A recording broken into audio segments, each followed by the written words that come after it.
Պարոն Կարապետյան, շատ հպարտ եմ, որ գտնվում եմ այստեղ։ Բոլորս տեղյակ ենք, որ դուք մեծ ներդրում ունեք հիվանդանոցաշինության գործում։ Հարցս վերաբերվում է մեր Մարտունու քաղաքին, որտեղ առկա է ծննդատուն, բայց ոչ բարվոք վիճակում է, քանի որ մենք վստահ ենք, որ հունիսի 7-ին ունենալու ենք վարչապետ եւ դա դուք եք լինելու, ուզում եմ առաջարկել ձեզ եւ խնդրել, որպեսզի հիմնանորոգեք Մարտունու քաղաքի ծննդատունը։ Շնորհակալություն։ Շատ կարևոր հարց էր։ Նու հիմա եթե ես կարող եմ ասենց խոստում տալ, բայց դա համարվելու է ընտրակաշառք։ Դրա համար դուք վստահ եղեք, ես ասեցի, մենք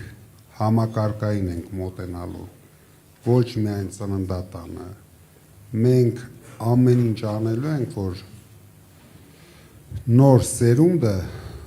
բոլոր հնարավորությունները ունենա լավ ապրելու համար իր շրջանում։ Մենք արդեն նախագծեր ենք անում, դա բոլոր շրջաներում է լինելու, սպորտային, կուլտուրայի մի շենքի մեջ մենք Տաշիրում արել ենք, եթե դուք կարող եք նայել, ծրի պոլիկլինիկա մեջը, պոլիկլինիկա չի, ժամանակակից դիագնոստիկ սենտր, նույնպես Տաշիրում արել ենք, մենք այդ ամեն ինչ անելու ենք։ Ու շատ քիչ բյուջետային փողեր ենք օգտագործելու։ Հիմնականում, դուք երևի ոչ մեկը չեք կասկածում, իմ այլ հնարավորությունների, իմ ընկերների հնարավորությունների մասին, ձեր մարտունեցի տղեկի հնարավորությունների մասին, ձեր տղեկն են ամեն ինչ կառուցելու, մի կասկածեք։ Ձեր տղաները եւ հայ բիզնեսմենները։ Շնորհակալություն պարոն Կարապետյան, Գեղարքունիքի մարզ, Մարտունու շրջան, գյուղ Արծվանիստ, Բեկլարյան Արմեն։ Պարոն Կարապետյան, հարցս ի սկզբանե վերաբերվում էր Սևանա լճին եւ իրապես բավականին հուսադրված եմ, որ առաջինը դուք խոսեցիք դրա մասին, կարևորություն տալով այդ կարևոր հարցին։ Պետք չէ լինել ոլորտում փորձագետ, որպեսզի հասկանանք, որ հանրապետության կարևորագույն ռեսուրսներից մեկը, Սևանա լիճը, չի օգտագործվում ինչպես հարկն է։ Այն է պահել էկոլոգիապես մաքուր եւ օգտագործել ձկնորսությունը որպես տնտեսության մեջ կարևորագույն գործիք։ Հարցս հետևյալն է, պարոն Կարապետյան, ուժեղ Հայաստանը ձեր գլխավորությամբ արդեն ունեք կոնկրետ ծրագրեր, որոնք հնարավորություն կտան լուծել այդ խնդիրները։ Սևանի մասով ոչ թե մենք ունենք ծրագիր, մենք արդեն ունենք նախագծերը։ Սևանը դուք հիշում եք անցած շաբաթ մենք հայտարարեցինք $1 միլիարդ Հայաստանի туриզմի զարգացման մեջ, որից 500-ը գնալու է մարզերում եւ դուք հասկանում եք, որ դրա ահագին մեծ մասը գնալու է Սևանի զարգացման համար։ Դա մասնավոր ներդրումներ է լինելու, դա բյուջեի հետ ոչ մի կապ չի ունենալու։ Դուք շատ արագ կտեսնեք Սևանի մեր մոտեցումները, որտեղ մենք ուրիշ իրավունք չունենք երկրորդ լիճ, երկրորդ Սևան կամ ավելի փոքր Սևան։ Դա մեր միակ ջրային հարստություն է, թե բիզնես զարգացնելու համար, թե туриզմի զարգացման համար։ Մեր ժողովուրդը, գյուղացիները ուզում են լսել, թե այդ հարցին ինչ լուծում է տրվելու,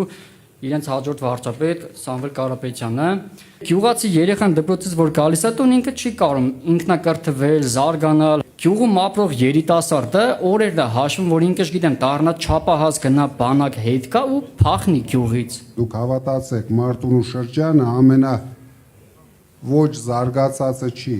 Դուք գնացեք նայեք Շիրակի մարզի ինչ է կատարվում, նայեք Տաուշի մարզում մարդիկ ոնց են ապրում։ Ժողովրդին հասցրել են աղքատության եզրին, ժողովուրդը կորցրել են ամեն ինչի նկատմամբ հույսը, այնքան են խոստացել չեն արել, որ այսօր ոչ մեկը չի պատկերացնում, թե մարդը միկրոֆոնը վերցնում, բան ասում, վաղը դա անելու է։ Դրա համար մենք չենք ասում խոստանում ենք, մենք ասում ենք երաշխավորում ենք։ Այդ բոլոր խնդիրների լուծումը մենք երաշխավորում ենք։ Եվ դուք կարող եք զարմանալ, Դրանով չենք ծանրաբեռնելու պետական բյուջեն, որտեղ իրենք պետական բյուջեն լցնում են իրենց գրպաները։ Մենք ամեն ինչ անելու ենք, որ ժողովուրդը լցնի իր գրպանը, որ մարդիկ զգան, որ ձեր գյուղում կարող են ավելի լավ ապրել, քան Երևանի կենտրոնում, որ դուք հավասար հնարավորություն ունենաք ձեր երեխաներին զարգացնելու։ Ես շատ լավ հասկանում եմ, ես էլ գյուղացի տղա եմ։ Դրա համար, որ գնաք մեր գյուղ նայեք, մենք այդ բոլոր հարցերի լուծումը թե մեր գյուղի համար, թե Տաշիր քաղաքի համար տվել ենք։ Դուք տեսնեք այնտեղ, որ ցանկացած երեխա ամեն օր զբաղմունք ունի։ Ու արդեն երեխաներ էլ ոչ մի ցանկություն չունեն թափառեն։ Ու մեր գյուղում չկա նարկոման։ Մենք պետք է փոխենք մեր հասարակության մոտեցումները։ Մենք պետք է առողջացնենք մեր հասարակությանը։ Հույս տանք հասարակությունը, վերացնենք այս ապաթիան, վերացնենք վախերը։ Վախերի վրա ժողովրդի հենա հելնում գոռում է, եթե մեզ չընտրեք, սեպտեմբերին պատերազմ կլինի։ Ավելի լավ չի մենք մինչև սեպտեմբեր իրան ռադ անենք, էլ պատերազմ էլ չի լինի, ոչ մի բան էլ չի լինի։ Հանգիստ մեր ժողովուրդը կապրի։